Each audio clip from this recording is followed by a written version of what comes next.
Hi everyone. In today's tutorial, we will show you how to autoplay a video in a Canva presentation. This is perfect for making your slides more dynamic and engaging without needing to play videos manually. Let's get started. In your Canva presentation, let's say you want to add a video. All we have to do is click on Uploads, then Other, and upload your video there. Since we already have a video uploaded, we just click on it to add it to the slide. Now let's resize the video to fit the slide.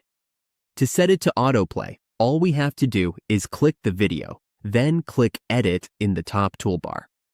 From here, we just scroll down until we see Play Automatically and make sure it's turned on.